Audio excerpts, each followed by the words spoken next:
Assalamualaikum warahmatullahi wabarakatuh.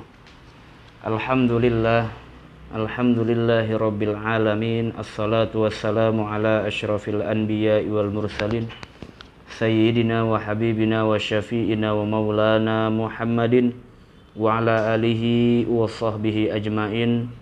Rabbi syrah li sadri wa yassir li amri wahlul 'uqdatam min lisani yafqahu qawli. Rabbi zidni ilman nafi'a warzuqni fahman jayyida fil laili wan nahar. Allahumma faqihni fid din wa 'allimna ta'wil. Allahumma inna nas'aluka ridhaka wal jannah wa na'udzubika min sakhatika wan nar. Allahumma innaka 'afuwun karim tuhibbul 'afwa fa'fu anna ya karim. Amin ya rabbal alamin. Amma ba'du.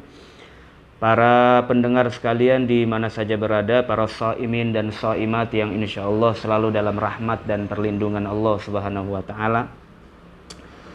Kita bersyukur kepada Allah bahwa kita masih diberikan nikmat sehat panjang umur, masih diberikan nikmat beribadah di bulan suci Ramadan, baik ibadah saum di siang hari ataupun ibadah qiyam di malam hari. Bahkan kita sudah masuk dalam Ashrul Awsat, 10 pertengahan di bulan suci Ramadan. Karena bulan suci Ramadan dibagi 3, ada Ashrul Awal tanggal 1 sampai tanggal 10, yang dalam satu riwayat dikatakan awwaluhur rahmah. Kemudian ada Ashrul Awsat dari tanggal 11 Ramadan sampai tanggal 20, yang dalam satu riwayat dikatakan pada 10 pertengahan Ramadan itu terdapat maghfirah Allah dan juga terjadi proses nuzulul Quran, turunnya Al-Quran. Dan juga terbagi bagian yang terakhir di bulan suci Ramadan yang disebut dengan Ashrul Awakhir, ya, yang mana pada satu riwayat mengatakan bahwa pada 10 Ramadan terakhir terdapat aidkum minan nar, pembebasan dari api neraka, dan kita ditekankan untuk banyak beriktikaf pada Ashrul Awakhir, ya. Artinya iktikafnya lebih dikuatkan untuk li talabi Lailatul Qadri, untuk mencari malam Lailatul Qadar, ya. Nah, alhamdulillah Allah masih berikan kita kesempatan sehat panjang umur sehingga kita bisa menuntaskan ibadah Ramadan kita sampai dengan di hari ke-17 ini, ya. Mudah-mudahan ibadah Ramadan kita yang sudah lewat diterima oleh Allah Subhanahu wa taala dari tanggal 1 sampai dengan saat ini. Jika ada kekurangan sana sini baik dari ibadah saum ataupun dari ibadah tarawihnya, mudah-mudahan disempurnakan oleh Allah Subhanahu wa taala. Insyaallah, amin ya rabbal alamin. Baik para pendengar di mana saja Anda berada, para shaimin dan shaimat, kita akan lanjutkan pembahasan atau kajian tentang kitab Iljamul Awam, ya, pada kesempatan kali ini. Dan untuk itu mari sama-sama kita mulai dan kita awali dengan membaca Ummul Quran suratul Fatihah. Semoga apa yang menjadi hajat kita, maksud kita, dan juga permohonan kita senantiasa diijabah oleh Allah Subhanahu wa taala dengan mulianya bulan suci Ramadan ini, dan juga dengan kita sebagai seorang yang sedang berpuasa, ya. Karena ada satu riwayat yang mengatakan bahwa ada salah satu doa yang tidak tertolak adalah doanya orang yang berpuasa hatta yuftir, sampai dia membatalkan puasanya, sampai dia berbuka, ya. Itu doanya tidak akan ditolak oleh Allah Subhanahu wa taala. Apalagi, ya, kita berdoa di bulan suci Ramadan. Ini luar biasa, karena kata Ibnu Rajab Al-Hambali bahwa amal itu akan dilipat gandakan oleh Allah Subhanahu wa taala, dan juga amal itu akan menjadi istimewa karena memang ada beberapa alasan, kata Ibnu Rajab Al-Hambali dalam kitabnya Lataiful Ma'arif. Yang pertama adalah syarafuz zaman, mulianya waktu yang kita gunakan untuk ibadah seperti saat ini di bulan suci Ramadan, maka Allah akan senantiasa melipat gandakan pahala. Kemudian syaraful makan, mulianya tempat di mana kita melakukan ibadah, seperti kita sholat di Masjidil Haram, maka akan dilipat gandakan oleh Allah. Kita sholat di Hijr Ismail, maka pahalanya spesial, berbeda seperti kita sholat di rumah kita.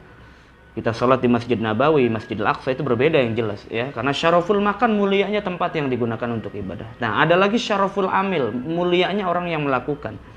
Nah, apalagi kita yang berdoa kepada Allah, kitanya dalam keadaan shaim, dalam keadaan puasa, maka dalam satu riwayat dikatakan maka doanya akan diijabah oleh Allah Subhanahu wa taala selama dia berpuasa tetap menjaga puasanya dengan baik dan juga tidak berkata hal-hal yang fujur, hal-hal yang kotor ya, yang bisa merusak pahala puasanya di sisi Allah Subhanahu wa taala. Artinya tetap menjaga kebersihan zahir dan juga batinnya selama puasa, maka insyaallah doanya akan dijabah oleh Allah Subhanahu wa taala.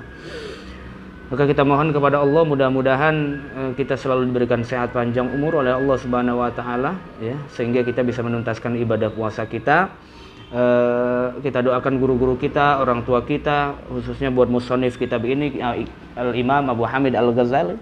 Ya, mudah-mudahan kita mendapatkan berkah ilmu dari beliau, berkah dari orang tua kita, berkah ilmu dari guru-guru kita ya. Semuanya, dan kita doakan bangsa kita yang masih sampai saat ini dilanda pandemi Covid-19 ya.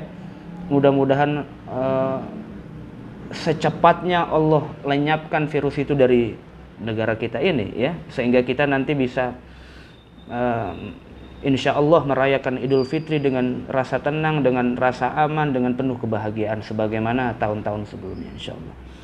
Ila hadratin Nabil Mustafa Rasulullah sallallahu alaihi wasallam wa ala alihi wa sahbihi wa azwajihi wa dzurriyyatihi wa ali baitil kiram. Bismillahirrahmanirrahim. Hadrati arba'atul rasyidin Sayyidina Abi Bakr wa Umar wa Utsman wa Ali wa ala baqiyatis sahabati wa qurrabati Rasulillah ajma'in. Summa jami'i arba'ati a'immatil mujtahidin wa ila jami' ikhwanihi minal anbiya'i wal mursalin wa ulil syuhada was salihin wa sahabati wat tabi'in al ulama'il amilin al musannifin al mukhlisin jami'il malaikatil muqarrabin. Khususan Sayyidina Syaikhul Abdul Qadir Al-Jilani. وخصوصا إلى مؤلف هذا الكتاب أبي حامد الغزالي وإلى حضرة خصوصا إلى شيخ الإمام الحسن الشاذلي وإلى حضرة خصوصا إلى والدينا وإلى جميع أساتذتنا وأساتذتنا وجميع الأموات المسلمين والمسلمات وإلى جميع تلاميذنا الشيخ لله لهم الفاتحة. أعوذ بالله من الشيطان الرجيم. بسم الله الرحمن الرحيم. الحمد لله رب العالمين الرحمن الرحيم مالك يوم الدين. Iyyaka na'budu wa iyyaka nasta'in ihdinas siratal mustaqim siratal ladzina an'amta 'alaihim ghairil maghdubi 'alaihim waladdallin. Amin. Baik para pendengar di mana saja Anda berada, semoga selalu dalam rahmat Allah dan perlindungan Allah Subhanahu wa taala. Kita akan lanjutkan kembali kajian kitab Iljamul Awam. Kita akan masuk pada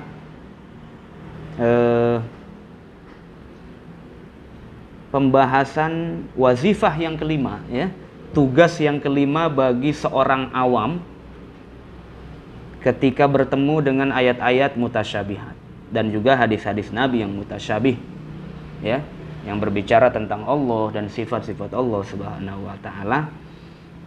Pada pertemuan sebelumnya kita sudah bahas wazifah yang keempat, yaitu as-sukutu anis su'al. Si awam ini harus diam dari bertanya terhadap sesuatu yang dia tidak mengerti. Dalam hal ini adalah tentang ayat-ayat mutasyabihat yang memang bukan medan, bukan objek pembahasan dan juga kajiannya orang-orang awam. Ini adalah kajian ilmiah yang biasanya digeluti oleh para ulama, oleh para akademisi, oleh para sarjana. Ya, maka sikap yang paling bijak dan paling baik adalah as-sukut anis su'al, kata Imam Ghazali.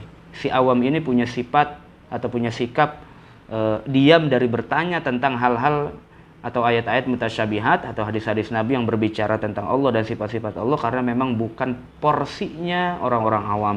Takutnya nanti kalau bukan dosisnya diminum maka akan sakit, ya. Begitu juga sama nanti akidahnya kalau disiplin ilmu tertentu yang bukan merupakan dosisnya si awam kemudian dikonsumsi, dikunyah dengan begitu saja tanpa ada yang membimbing, maka bukan berakibat semakin kuat keislamannya, malah dia akan menghancurkan atau akan melunturkan keislamannya sendiri ya. Ini waliyadzubillah min zalik. Nah, sekarang kita akan bahas tentang wazifah al-khamisah, tugas yang kelima bagi orang awam ya. Bismillahirrahmanirrahim. Qala al-muallif rahimahullahu taala wa nafa'ana bihi wa bi ulumi fid dharain amin rabbi yassir rahim. Al-wazifatul khamisatu, adapun tugas yang kelima itu al-imsaku, imsak. Imsak artinya menahan ya. Sama kayak as-saum lughatan al-imsak. Puasa secara bahasa, menurut bahasa adalah al-imsak, menahan. Kecuali nanti kalau sudah masuk terminologi syara hukum Islam, pengertian puasa maka berubah menjadi imsakun an jami'il muftirat, jami'an nahar, ya, menjaga dari hal-hal yang bisa membatalkan puasa sepanjang siang. Ya, siang itu ya dari fajar shadiq sampai ghurubus syams. Itu siang dalam syariat. Ya, tapi yang dimaksud imsak di sini bukan imsak dalam pengertian puasa. Ya, yang dimaksud imsak oleh Imam Al-Ghazali adalah al-imsaku anit tasarrufi fi alfazin waridatin. Kata Imam Ghazali, tugas kelima bagi orang awam adalah dia punya sikap al-imsak, mampu mengendalikan dan menahan dirinya. Anit tasarrufi, dari bertindak, dari berbuat, ya, dari melakukan, dari mencoba untuk memahami, fi alfazin waridatin, pada lafad-lafad yang warid, lafad-lafad yang datang, lafad-lafad yang tertera dalam Al-Quran dan hadis yang berbicara tentang Allah dan sifat-sifat Allah. Atau kita maknakan fi alfazin waridah, pada lafad-lafad yang mempunyai konotasi secara tekstual bahwa Allah itu berfisik. Jangan coba-coba si awam tasarruf terhadap lafad-lafad dari ayat-ayat mutasyabihat dan juga hadis-hadis Nabi yang mutasyabih, yang konotasi secara tekstualnya itu maknanya adalah Allah berfisik. Seperti misalnya innallaha khalaqa Adam ala suratihi, ya, bahwa Allah menciptakan Nabi Allah Adam alaihissalam itu seperti bentuknya Allah. Jadi Nabi Adam bentuknya seperti bentuknya Allah. Ini hadis ini kalau kita artikan secara tekstual, maka Nabi Adam itu bentuknya sama. Berarti Allah bentuknya seperti Nabi Adam. Nabi Adam bentuknya seperti Tuhan. Berarti Allah itu berfisik. Sama halnya seperti manusia. Ini kalau kita maknakan secara tekstual, tapi kan tidak demikian. Ya, tidak demikian. Maka kata Imam Ghazali, bagi orang awam tugasnya yang kelima untuk bisa al-imsak, menahan diri, anit tasarrufi fi alfazin waridatin. Dari tasarruf, dari bertindak, dari beraksi, dari mencoba untuk memahami, mencoba untuk mendalami hal-hal yang ada atau makna-makna yang ada dalam lafad-lafad yang kuarid dalam Al-Quran dan hadis yang berbicara tentang Allah dan sifat-sifat Allah. Sekali lagi, ini bukan medannya orang-orang awam, tapi ini merupakan objek daripada pemahaman para akademisi, para sarjana-sarjana muslim sekelas Imam Ghazali, ya, kemudian Imamul Haramain, Fakhruddin Ar-Razi. Ini kan mereka ini kan sarjana-sarjana muslim besar, ya, bisa dibilang para akademisi kita, ya, para akademisi kita, akademisi muslim klasik dulu, ya, yang luar biasa. Tapi bagi orang awam itu hendaknya jangan sekali-kali Anda mencoba bertindak atau masuk mencoba untuk memahami ayat-ayat mutasyabihat, lafad-lafad yang ada di dalam ayat-ayat mutasyabihat seperti ayat Quran yadullah fawqa aydihim, atau kullu man 'alaiha fan wa yabqa wajhu. Ada kata wajhu, jangan coba-coba memahami kata wajhu dengan seenaknya tanpa keilmuan yang mumpuni sehingga si awam ini bisa tersesat, ya.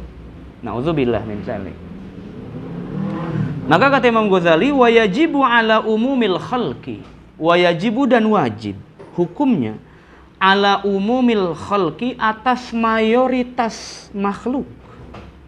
Apa? Al-jumudu, bersifat jumud, keras. Jumud ini ya jamid, ya keras. Ala alfazi hazihil akhbari, atas lafad-lafad hazihil akhbari, tentang berita-berita dalam Al-Quran dan hadis yang berbicara tentang Allah dan sifat-sifat Allah, alias ayat-ayat mutasyabihat atau hadis-hadis Nabi mutasyabihat. Wajib hukumnya, kata Imam Ghazali, kepada seluruh makhluk tanpa terkecuali, ya, kepada seluruh makhluk, atau ala umumil khalqi, bisa juga kita maknakan ala umumil khalqi, atas orang-orang awam. Maksudnya kebanyakan makhluk, berarti kan orang awam. Atas kebanyakan makhluk, ya, Berarti kan orang awam. Apa yang wajib? Al-jumud ala alfazi hazil akhbar. Ya, bersifat jumud, keras. Maksudnya keras itu berarti tidak peduli, ya. Bersifat acuh gitu.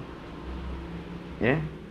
Bersifat masa bodoh terhadap lafad-lafad dan lafad-lafad yang ada dalam Al-Qur'an dan hadis yang berbicara tentang Allah dan sifat-sifat Allah. Kata Imam Ghazali, wajib hukumnya buat orang-orang awam itu tidak punya rasa untuk simpati terhadap ayat-ayat mutasyabihat dan hadis-hadis Nabi ini. Jadi bersikap biasa saja dan kalau perlu bersikap cuek saja terhadap ayat-ayat itu. Kalau si awam membaca Quran ada ayat yang mengatakan Ar-Rahmanu 'alal 'arsy istawa. Udah biarkan saja, lewatkan saja, tidak usah risau dan tidak usah penasaran. Ini maksudnya bagaimana Allah beristiwa di arsy? Maka kata Imam Ghazali, wajib bagi umumul khalqi, maksudnya orang-orang awam itu punya sifat jumud, keras, tidak peduli ya terhadap lafad-lafad yang berbicara tentang Allah dan sifat-sifat Allah. Cukup bagi si awam itu meyakini dan mengimani tentang ayatnya saja. Urusan makna hakikinya serahkan kepada Allah, artinya dengan jalan tafwid. Tapi kalau memang masih saja penasaran, maka fas'alu ahla dzikri in kuntum la ta'lamun. Tanyakan kepada ulama. Jangan mencoba untuk memahami sendiri, karena nanti akan mendatangkan kepada mudarat, ya. Nauzubillah min dzalik. Wal imsak anit tasarruf. Dan wajib hukumnya bagi orang awam atau umumul khalqi al-imsaku, menahan diri, anit tasarrufi, dari bertindak, fiha, dalam al-alfaz hazil akhbar. Ya. Di dalam bertindak, di dalam memahami, di dalam mendalami tentang lafad-lafad ayat-ayat mutasyabihat. Wajib, kata Imam Ghazali, hukumnya yang pertama bersikap cuek, bersikap masa bodoh, ya. Yang kedua, menahan diri untuk bisa bertindak atau mencoba untuk memahami ayat-ayat mutasyabihat karena memang bukan porsinya. Itu wajib, kata Imam Ghazali. Wajib, karena kalau tidak, ini si awam bisa mendatangkan paham-paham yang menyesatkan, ya. Min sittati aujuhin, setidaknya si orang awam ini menahan diri dari mencoba memahami dan mendalami ayat-ayat mutasyabihat ini min sittati aujuhin, dari 6 sisi, ya. Dari 6 arah. Yang pertama, at-tafsiri, mencoba mentafsirkan sendiri ayat-ayat mutasyabihat, wa ta'wili, dan mencoba mentakwilkan, wa tasrifi, dan mencoba mentasrif, mengubah-ubah maknanya, wa tafri'i, dan mencoba mentafri. Tafri itu artinya mencabangkan, ya, mencabangkan, tafri, atau merincikan. Wal jam'i, dan mencoba mengkombinasi terhadap ayat-ayat yang lain maknanya, menggabungkan, ya. Ini kalau bukan ahlinya bisa fatal, ya. Wa tafriqi, dan mencoba mengklasifikasi, mengkelompok-kelompokkan, tafrik, ya, menggolong-golongkan. Ini termasuk ayat yang maknanya begini, termasuk ayat yang begini, itu tafrik. Ini jangan sekali-kali bertasarruf terhadap ayat-ayat dan hadis-hadis Nabi mutasyabihat dari 6 hal ini, kata Imam Ghazali. Yang pertama, si awam mencoba mentafsirkan, jangan. Yang kedua, mencoba mentakwil, kata Imam Ghazali, jangan. Yang ketiga, mencoba mentasrif, mengubah-ubah maknanya, atau tafri, mencoba merincikan padahal bukan kemampuannya, bukan hal yang dia kuasai. Wal jam'i, dan mencoba untuk menggabungkan, mengkombinasi dengan ayat-ayat lain. Wa tafriqi, dan mencoba mengklasifikasi. Ini yang begini ini bukan tugasnya orang awam, tapi tugasnya para ulama, ya. Jadi tahanlah dirimu, kata Imam Ghazali, al-imsak anit tasarruf fi alfazin waridah.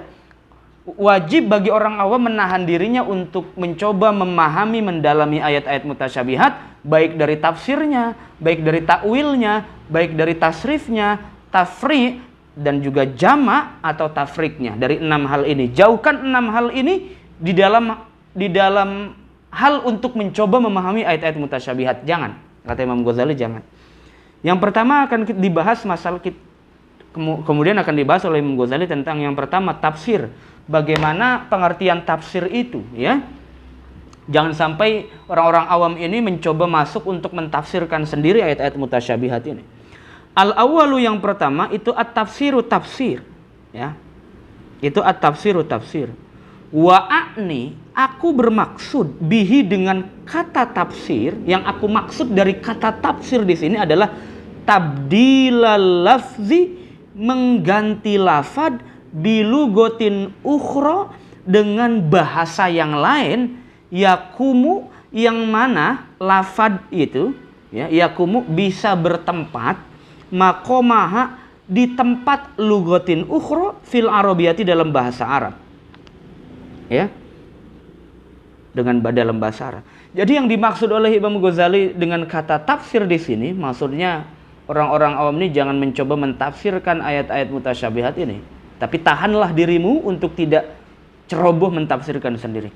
Nah, yang dimaksud tafsir oleh Imam Ghazali adalah tabdilal lafzi bilugotin ukhra, mengganti lafad, mencoba-coba mengganti lafad dengan bahasa yang lain, yang mana lafad yang diganti itu selaras, sejalan dan semakna dengan lafad yang diganti itu, ya, di dalam bahasa Arab, Ini pengen mencoba-coba, ya, Contoh ya, misalnya lafad yad dalam bahasa Arab itu kan yadun, tangan, bisa juga diganti lafadznya dengan bahasa Arab yang lain dengan kata quwwah, artinya kekuatan, ya, karena biasanya tangan itu juga menjadi simbol kekuatan atau kekuasaan, begitu, ya. Nah, tugas seperti ini, mengganti-ganti lafadz ini dengan lafadz yang lain yang tetap sejalan maknanya, artinya tidak terlalu jauh. Ini jangan sampai dilakukan oleh orang awam. Jangan sampai. Orang-orang awam jangan mencoba untuk mentafsirkan hal yang demikian ini. Mentafsirkan ayat-ayat atau lafadz-lafadz yang ada dalam ayat-ayat mutasyabihat ini, karena memang tidak cukup banyak ilmu orang awam ini untuk bisa mentafsirkan sendiri, karena akan kita tahu ada hadis Nabi, man fassarul Qur'ana bi ra'yi falyatabawwa maq'adahu minan nar. Barang siapa yang mencoba mentafsirkan Al-Qur'an bi ra'yihi dengan semau nalarnya, tanpa kualifikasi keilmuan yang mumpuni, yang cukup, maka falyatabawwa maq'adahu minan nar, ya tempatnya udah disiapkan di neraka, tinggal masuk saja. Nauzubillah min dzalik. Ini artinya konsekuensinya fatal sekali kalau orang mencoba mentafsirkan Al-Qur'an tidak dengan keilmuan yang cukup untuk bisa mengerti tentang tafsir, maka konsekuensinya sangat fatal sekali, ya. Maka dia nanti akan mencoba mentafsirkan itu dengan nalarnya sendiri, semaunya sendiri, begitu kan? Ya. Sama saja seperti orang yang tidak punya sanad, ya. Laulal isnad laqala man syaa bima syaa, ya. Kalau bukan karena sanad, maka orang akan berkata semaunya, maka siapa aja akan berkata dengan semaunya sendiri, begitu. Nah, tafsir ini juga sama. Makanya disitulah pentingnya Allah menekankan fasalu ahla zikri, tanya kepada orang yang ahli zikir. Ahli zikir di sini ya para ulama, ya. Ahli zikir, tanya kepada ulama agar Anda tidak mencoba untuk memahami sendiri tentang disiplin-disiplin ilmu keislaman, ya, karena bisa berakibat fatal. Au ma'nahu bil farisiyah awit turkiyah. Au ma'nahu bil farisiyati awit turkiyati, atau mencoba mengganti maknanya, ya, maknanya lafad bil farisiyati dengan bahasa Persia, awit turkiyati atau dengan bahasa Turki, ya. Tafsir itu bisa saja mengganti, jadi yang dimaksud tafsir oleh Imam Ghazali di sini adalah upaya untuk mengganti lafad dengan lafad yang lain, tapi maknanya sejalan, tetap sejalan. Ya, bahasa Arab lafadznya diganti dengan bahasa Arab yang lain, artinya sinonimnya gitu ya, kalimat taradufnya ya, sinonimnya. Lafadiyat dengan lafad kuwah, lafadiyat dengan lafad kudroh, ya itu saya rasa masih maknanya masih ada titik temu. Tapi tafsir tidak hanya begitu, kata Imam Ghazali. Yang saya maksud dari tafsir tidak hanya mengganti lafad dengan lafad yang lain dalam bahasa Arab, tapi bisa saja mengganti makna yang ada dalam ayat mutasyabihat dengan makna lain di luar bahasa Arab. Seperti misalnya diganti dengan bahasa Persia maknanya ya, atau diganti dengan bahasa Turki. Ini juga sama masuk dalam kategori at-tafsir ya. Jangan coba-coba awam ini masuk dalam ranah yang seperti ini, yang saya rasa butuh kualifikasi yang ketat untuk bisa masuk dalam dimensi tafsir ini. Karena apalagi orang yang tidak pernah sedikit pun belajar tentang ulumut tafsir atau ulumul Quran, maka jauh-jauhilah untuk bisa, atau jangan coba-coba mendekati ranah tafsir atau mencoba untuk mentafsirkan Quran sendiri, maka akan berbahaya sekali. Bahkan kata Imam Ghazali, la yajuzu an-nuthu illa bil lafzil warid. Bahkan la yajuzu, tidak boleh apa an-nuthu, berucap, berkata, illa kecuali bil lafzil waridi, dengan lafad yang apa adanya di Quran. Kalau Quran bilang Ar-Rahmanu 'alal arsy istawa, bicaralah seperti itu. Ya Ar-Rahman 'alal arsy istawa. Kalau Allah bilang yadullah fawqa aydihim, ya bicaralah seperti itu. Kalau Allah mengatakan kullu man 'alaiha fan wa yabqa wajhu rabbika dzil jalali wal ikram, maka katakanlah apa adanya bil lafzil warid fil Quran. Imma fil Quran atau fil hadis. Kalau Rasulullah mengatakan qalbul mu'min fi isba'aini min asabi'ir rahman, katakan begitu. Jangan mencoba-coba untuk mengganti lafadznya dengan lafadz dalam bahasa Arab yang lain, atau mengganti maknanya dengan makna di luar bahasa Arab seperti bahasa Persia, ya, atau bahasa Turki. Ya. Jangan. Kata Imam Ghazali, bahkan tidak boleh berucap kecuali dengan lafadz yang bagaimana adanya di dalam Quran dan hadis. Kalau Al-Quran bilang ya yadullah fawqa aydihim, ya berkata begitu. Ya. Tapi masalah makna hakikinya tafwid saja, serahkan kepada Allah. Jangan diyakini bahwa Allah itu bersifat imanen seperti kita. Kita ini kan sifatnya imanen ya, profan. Tapi yakinilah bahwa Allah itu tanzih, munazzahun anzalik ya, an musyabahatil khalqi, dari keserupaan terhadap makhluk itu. Li'anna minal alfazil arabiyyah, li'anna karena sesungguhnya minal alfazil arabiyyati, dari sebagian bahasa Arab, dari sebagian bahasa Arab, ma ada lafad la yujadu, yang tidak bisa ditemukan, ya, la yujadu yang tidak bisa ditemukan, laha baginya ma farisiyatun, bahasa Persinya, tutobiku, yang menyesuaikan farisiyah akan mak tadi.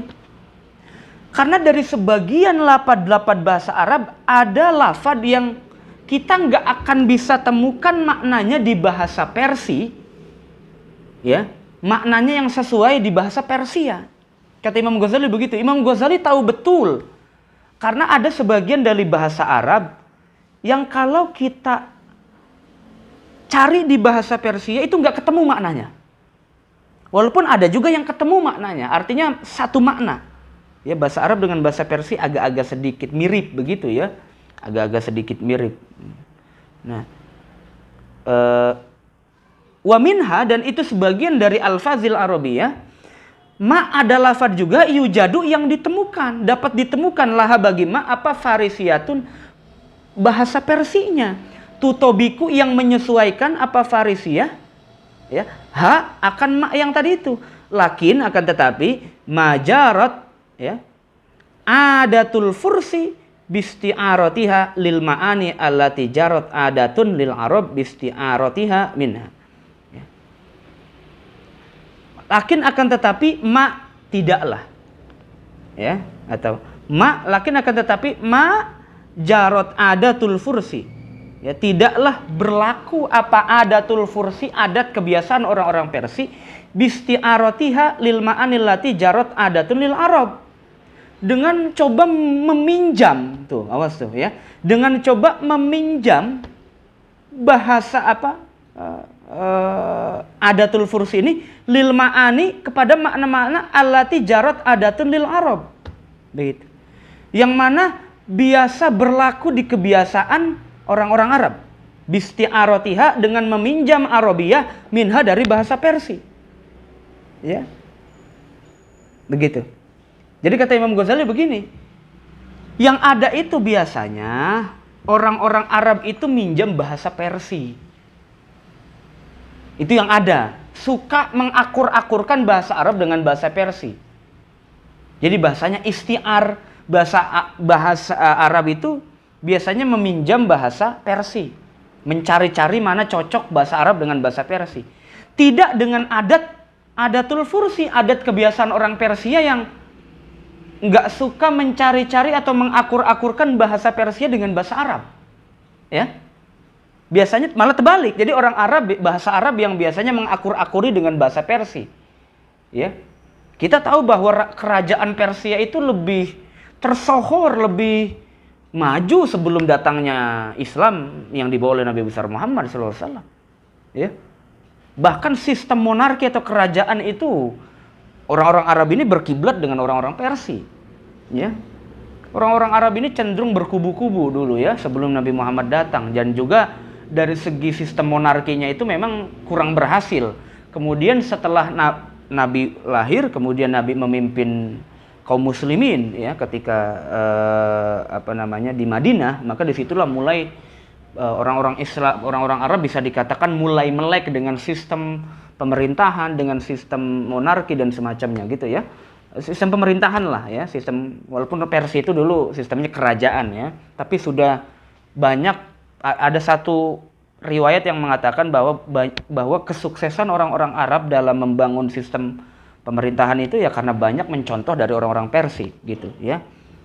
Bahkan bahasanya juga begitu. Jadi bahasa Arab banyak ngakur-ngakurin dengan bahasa Persia. Tapi bahasa Persia, orang-orang Persia itu nggak senang mengakur-akurkan bahasanya dengan bahasa Arab. Ya. Kenapa sampai segininya Imam Ghazali mengatakan begitu? Karena Imam Ghazali ini orang Persia, jadi tahu betul tentang bahasa Persia. Ya. Sampai-sampai Imam Ghazali mengatakan dalam bahasa Arab ada yang cocok dengan bahasa Persia, tapi ada juga yang tidak cocok. Bahkan orang Persia ini sebetulnya secara adatnya tidak suka mencocok-cocokkan bahasa dengan bahasa Arab. Yang ada orang Arab yang banyak mencocok-cocokkan bahasa dengan bahasa Persia. Kenapa Imam Ghazali berkata demikian? Karena Imam Ghazali memang asalnya dari Persia.